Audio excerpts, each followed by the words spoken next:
Battle passes, the monetization method that took over the entire gaming industry by storm within what felt like a week. Nowadays, if I were to ask you what your favorite game to play, or in general, not just fighting games, has a battle pass, Rocket League, Realm Royale, Tekken 8, Fortnite, Overwatch 2, Fall Guys, heck, anything. And the list just goes on and on and on. And yet, this trend just seems to never fade, which is weird because trends in gaming usually tend to always change a lot within the same decade. From high quality games costing $59.99 to loot boxes, you name it. Brawlhalla, on the other hand, is just a case of, okay, free-to-play game with a lot of monetization features. We've all seen the same song and dance with these things. Like, how did we go from being excited about battle passes within this particular game's community specifically to eventually being like $24.99? I think by the time 2019 rolled around, BMG and Ubisoft were looking at each other like, okay, this whole loot box / gambling thing, it worked for Star Wars, Battlefront, and FIFA.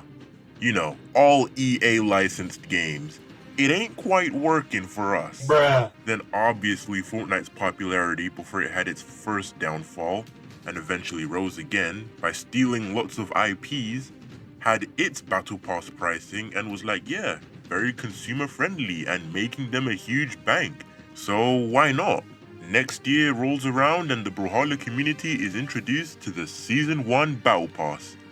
Not to be confused with the ranked season, of course, but coming from Fortnite Battle Passes before they did whatever this is to it, an 85 tier Battle Pass was definitely interesting, but what stood out more was the fact that the missions / challenges were kinda not interesting. I mean, obviously, Fortnite is a third-person shooter. It's probably a lot more interesting stuff to implement there as opposed to a more linear game like a 2D platformer fighter. For its worth, it was pretty good, I'd say for a time, but that time has come and gone. And now we need to get Brawlhalla ready for future missions, because this is outdated, and as Larkin puts it, more like chores than anything else. So yeah, over time it became repetitive, sure. Like most things, that is definitely an inevitable issue. It was always going to be hard to adapt a battle pass into a slightly more linear game like a 2D platformer fighting game. And for what they've done with it, up until now, it's pretty good, unique and interesting, with the backstories and lore of characters playing a huge role. But the not being 100 tiers is still mind-boggling to me, till this day. Completing all those missions 100% for an avatar is probably the most laughable thing about all of this. And if all that wasn't bad enough, the battle pass is mostly made up of colors.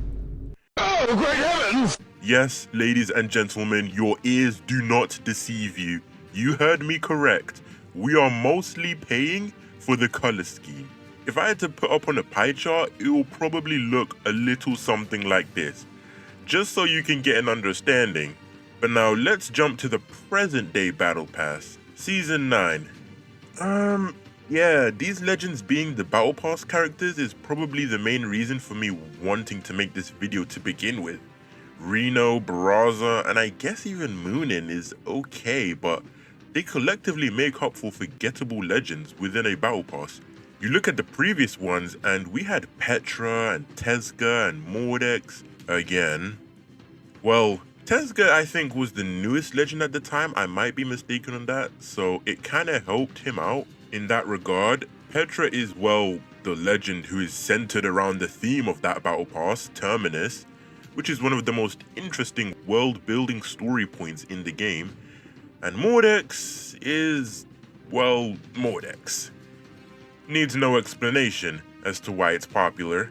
I'm going to come back to Season 7 Battle Pass because I think it kind of falls into a big problem Season 9 has, and it will actually blow your mind when I reveal some things to you guys. Season 6 was memorable because it had the Fangwild.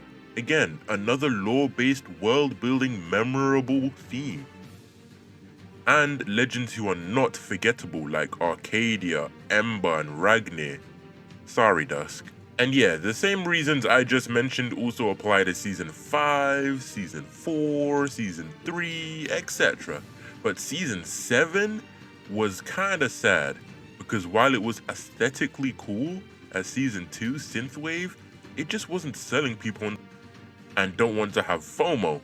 No, I did not buy/pay the extra money for the gold or extra premium battle pass thing. That gives you like a title and an emote. I'm not that guy who can just get scammed, okay? But how this has somewhat gone unnoticed within the Brawlhalla community is just baffling to me.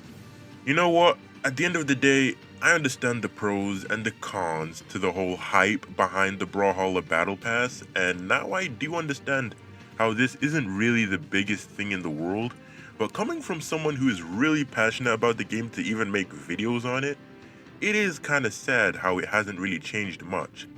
But I do hope that this discussion was insightful to you, and if you enjoyed, well, I ain't a beggar. You've been on the platform long enough to know what to do if you made it this far. So there you go. This has been the rise and fall of the Brawlhalla Battle Pass.